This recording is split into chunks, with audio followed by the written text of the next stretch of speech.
Ted Cruz has struggled so far in the two Republican primary debates to make much of an impression, but today, speaking at the Value Voters Summit, he might find himself on much friendlier territory.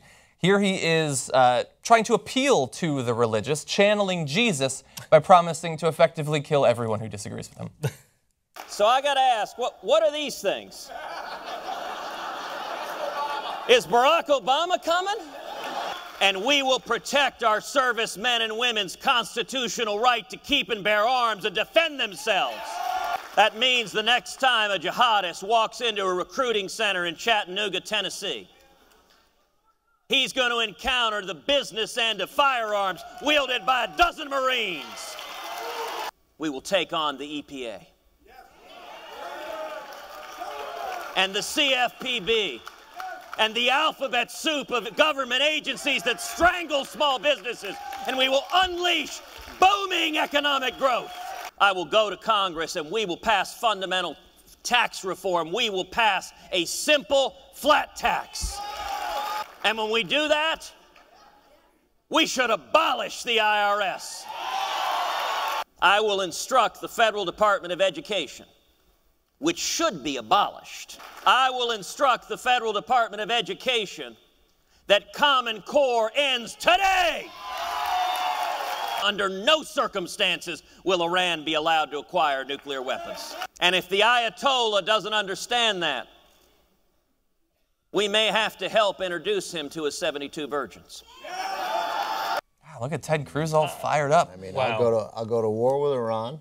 Yes. Kill their leader, assassinate their leader. Assassinate their leader, their religious leader. Teach them a lesson. Because then they'll be like, oh, wow, he means business. He does. Yeah. I like it. I've never seen him. Too. I'll have a flat tax, which will Jeb Bush's tax policy, which is worse than his brother's, but is the least offensive of almost any Republican. A flat tax will bankrupt us. Mm-hmm. You know, there is no reasonable reading of economics that would not have a 12% flat tax or 14%. I think Rand Paul wants. Or Trump's, which actually ends up taxing less than those flat taxes. And then like Carson's, which is based on the tithe system in the Bible. The CPSB. I think our medical system should also be based on the Bible. It's the right wing that has turned that plays Orwellian games with the names of organizations. You know, and the family values, which means we hate your family.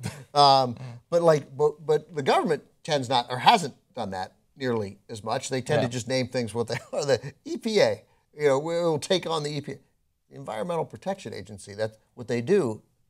They protect the environment. Yeah. And the CPSB is the Consumer Product Safety Board.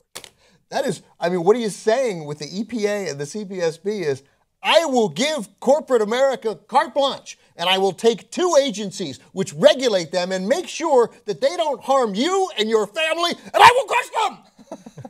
And they're like, yeah! Wait, woo, acid rain! Right, that's, you couldn't find two organizations whose sole determination is designed to protect consumers. Well, that's why he says the letters instead of the actual name. That's why he says the letters. That's right. That's why he says the letters. Yeah, it was an interesting Ted Cruz. We were mocking him at the last debate that every answer he would just say, I promise you.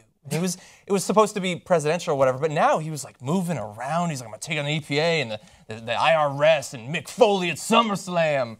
I don't know that that's actually going to fly. Was he correct? Did he say the CPSB? Yes, I think he did. Yeah, he said, amongst others, he's against Common Core. I doubt he actually knows. Although it is interesting, I've heard that Common Core math actually prepares kids much more to organically approach higher mathematics. And maybe as a result of us and the previous generations not being raised under Common Core, it allows you to so poorly crunch the numbers that you could support a flat tax. That might actually be it.